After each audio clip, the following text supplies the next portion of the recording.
Yeah, good evening. Maziro abwino konse kumene muli. Update. Tipatsane bwino. Mabwino mucha. Timvana kuti makamaka chuchitika nchani. Tiyambire pamene tidasiyira. Tidasiyira ana kuti tinasiyana pakuti. Okay, chabwino. So, chikuchitika ndi chani tsopano? Kwa kwanje kunjako. A Trump akuti chani. Tsiku la it has been a bad day. Katina kuti anchichoka. Koma no lakhala tsiku loipa kwambiri kwa Trump.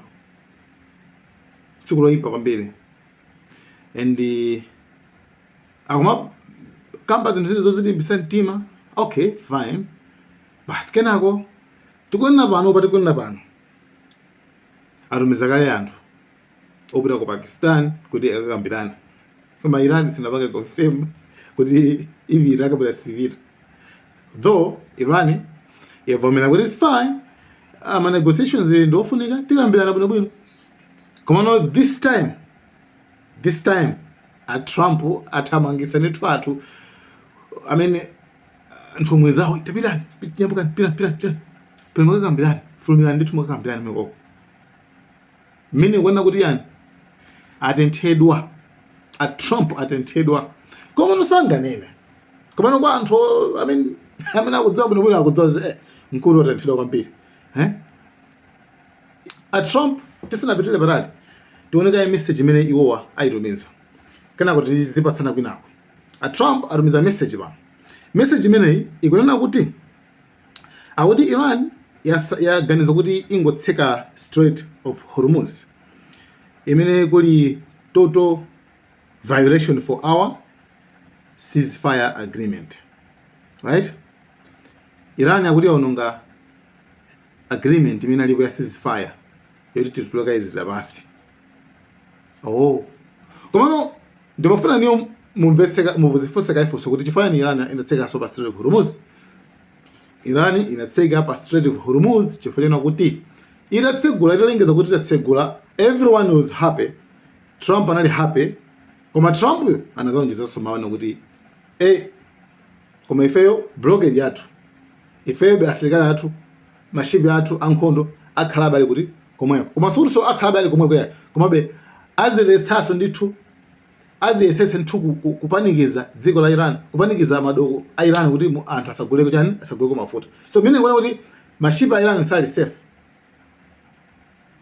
Anthu amene atsegula pa Strait of Hormuz yo atsegula koma akwanena kuti iwo memo asadye nawo. Inuyo mayembekeza chani kuti Iran ipanga chani. What were you expecting? Iran, yes, zimene timayembekeza nazo. Iran akulu. Ife tatsegula lemiso mwambeso kuti panikiza safe. Mese basa tsegula. Zisiye kenawo. Ife limafuna kuleba na nkhondo sachitike mwasiya good one TNT abe inuso pano mukarani mukati panikiza so ife aya mashibi asavire kujena asavire ku agirani asalutsi amenepo pamene pali point ya ikulu. As Trump asokoniza anthu kuona kuti Iran yaononga ceasefire no koma oyamba kuononga ceasefire ndi America panasanga pamene aliyesa amasangalala America pano kaononga ceasefire. So apa akublema dziko la Iran. So akuti pakati panopa okay aombela akuzara aombela kuti shibi ya UK sezinali bwino nangazaleza bwino zimenezo. It's like awapanga prove a point kuti a UK inu mutina khali modzi rubana koma mwapanga abazi ndoti sizina khali bwino. So anyway, tisarene nthawi kwambiri ndi chi message chikulu komano ma point amene fa kuona kuso mfundo zake kulibe mfundo za Trump ndi zomwe zichazo. Komano point imene akunena panopa ndifando pasina point imene anena ma points awiri. Akuona kuti inuyo mufuna mukhale tough guy potseka pa Strait of Hormuz mukuluza ndinu every day mukuluza $500 million. Komano tsopano anthu aja akubwera tsopano ku dziko la ife kumazagula yani kumazagula mafuta. So akumagula kusukwa ife tsopano inuyo anyway khalani. It's like khalani zimene malongoso azazi kuti Trump pa chinthu chimene akuchitanga kuti blackmail pa Strait of Hormuz. Iwo akupanga ignore kuti kugulu kwa anthu kumaso kwa anthu akupanga ignore kuti pakhale pamene palibe ntchito pamene pachapo ife tikugulitsa anthu mafuta azigulitsa kwa ife akuti. So it's like Trump anaonjezeranso kunena kuti it's like imeneyo ndi compliment tsopano, right? Ise kwathokoza Trump. Iniwo mukuvuta kwanuko Trump mukathokoza wapasa makastomala. So izozo akungoyankhula pakama koma in reality tinakamba kuti muchilungamo Strait of Hormuz ikwapanganso affect kwambiri ku United States of America. Anyway, iyo yata. So Trump apart from kunena kuti apart from izi tsopano akophika so mumujaso apaso alembaso I think paliso video so zonse zilipo. Okay, ndili ma video angapo Trump akunena kuti kunkhani yokhudzana ndi deal mukapanda kupanga iniyo Iran deal mukapanda kuvomera deal it's like ambanokupyesa tsopano mukapanda kupanga deal ifeyo tipolisa china chilichonse dziko lonse tulipolisa kaya mabridge kaya machani zonse tani tipolisa kuyankhula kwa Trump ndikuti kumeneko akuti Iran pakana Iran itavomera deal. I just spoke with President Trump for about 20 minutes, and he told me if Iran does not sign this deal, the whole country is getting blown up. He went on to say that bridges and power plants will be targeted if Iran does not sign this agreement. The president telling me that U.S. Special Envoys Jared Kushner and Steve Witkoff are heading to Islamabad, Pakistan for meetings on Tuesday, possibly into Wednesday, to try and get this agreement across the finish line. The president telling Fox News this is a very simple deal, but this is the last chance for the Iranians. So, Masoud Pezeshkian anali ndi Mao anayankhula kunena kuti mdani wathu akupereka ma statement owononga civilization yathu kuibwezeretsa ku Stone Age. Akungoonesa ma intentions awo amene ali nawo. Yes, zolinga zawo. Ma Americans akuonesa zolinga zawo zimene ali nazo. So Pezeshkian anayankhulaso kuti ife sitifuna kupanga attack wina aliyese popanga exercise defense ufulu wathu wa defense, self defense. Point yomalizia anayankhula kuti Trump alibe ufulu, alibe udindo wauza anthu akukirana kuti asakhale ndi nuclear akamba pai akamba ndi yonse. It's especially akamba ya peace, stability and security. Nuclear amene yu ndi timakamba wa civilian uja sopano chitetezo whatsoever stability so koma Trump asankha kunena kuti afuna akuti bola ngononga dziko la Iran inokhaso maonaso munkhani ngati imene iyi. Tell me, ndiuze ndi chifukwa chimodzi chimene why tizikhabe tikusapota misala ya Trump. Tell me one reason chifukwa chimodzi chokha tizisapota misala ya Trump.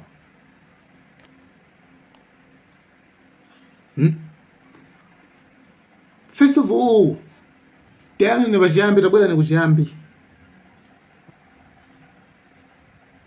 Amapita ku Iran ngati anthu osamala. Amapita ku Iran ngati anthu akuti a democracy. Amapita ku Iran ngati anthu amene akufuna kudzetsa mtendere pa dziko lonse lapansi. Kuteteza anthu, kuteteza ma protesters, kuteteza anthu omacha, mademo.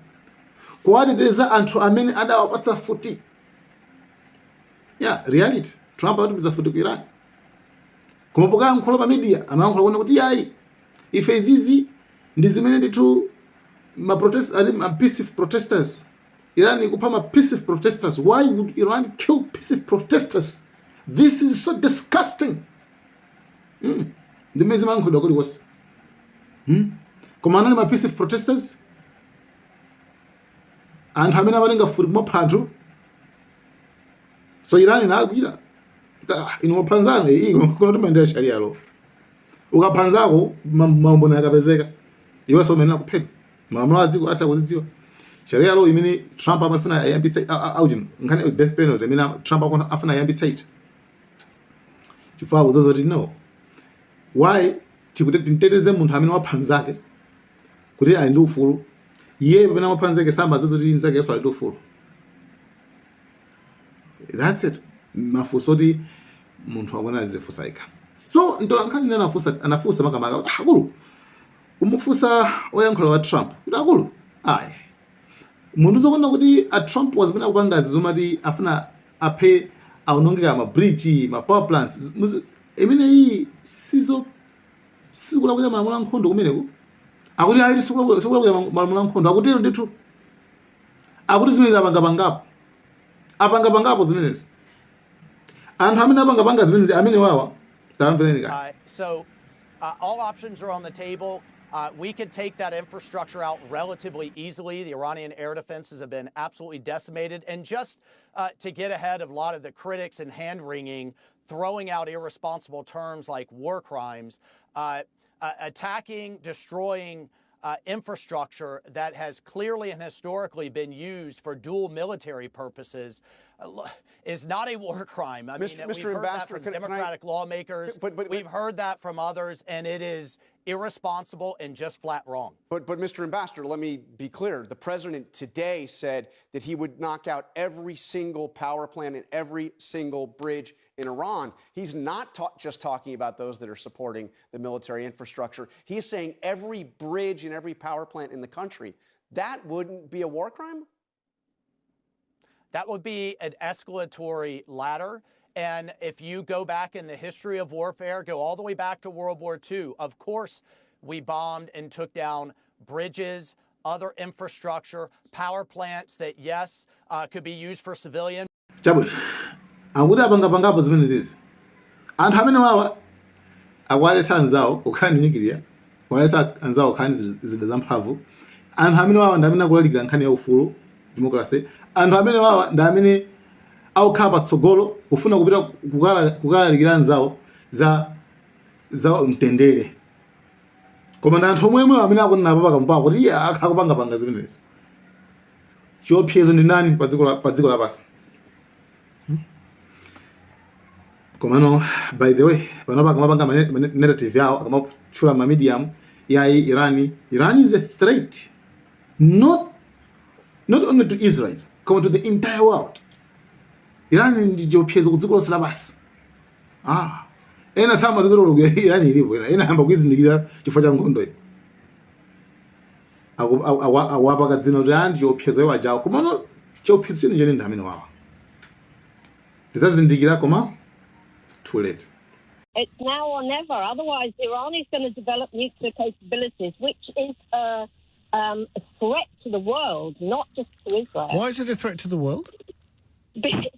Because the ideology of Iran is to spread its ideology throughout the world. No, it's not. Well, it's okay, but it's a threat. It's a threat to the world. How? Because it's not a country that supports Western, democratic values. Who cares about Western democratic values?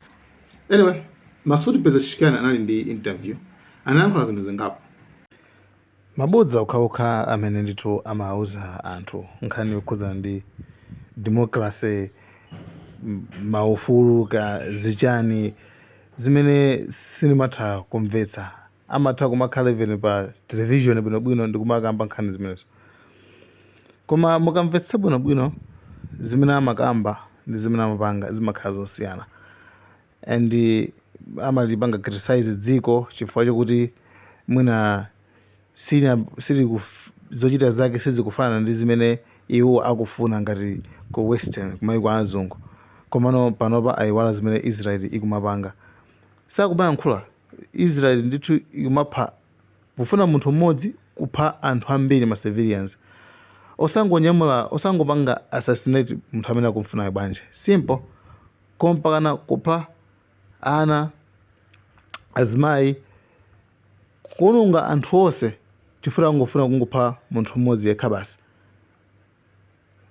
azingopha munthu amene akumfunayo basi kenako zathala pomwepo koma osati paka kumangopha wina aliyense pamenepo ndi oluza amakhala zii osaoneke chilichonse koma zinthu izi kuchitika pa dziko lapansi pamenepo democracy ndi ili kutiko IUN ndi amazati apanga mademo kana kuti basi zatheka kuti vuto limatha chifukwa choti apangati mademo tausalongosoka komano zinthu izo zikuchitikabe panopa tsiku ndi tsiku muone zimene zikuchitika konse ku Gaza ku Lebanon ku Syria Israel yokha ikupanga zimenezozo koma dziko aliyense aliphe nkhani zake taganiza kuti musagwiritse ntchito ichi musapange izi chifukwa chani talakwa chani ife tikufuna mtendere ife tikungofuna tiziteteze tokha basi vuto la Amerikanso sichimafuna munthu azitetezeka amafuna iwo akamakupanga ataki uzingowayang'ana basi mpaka na ufe iwe basi ndi nkhani yaketu ukaziteteza wekha basi iyayi amene nditi chigawenga malawenga basi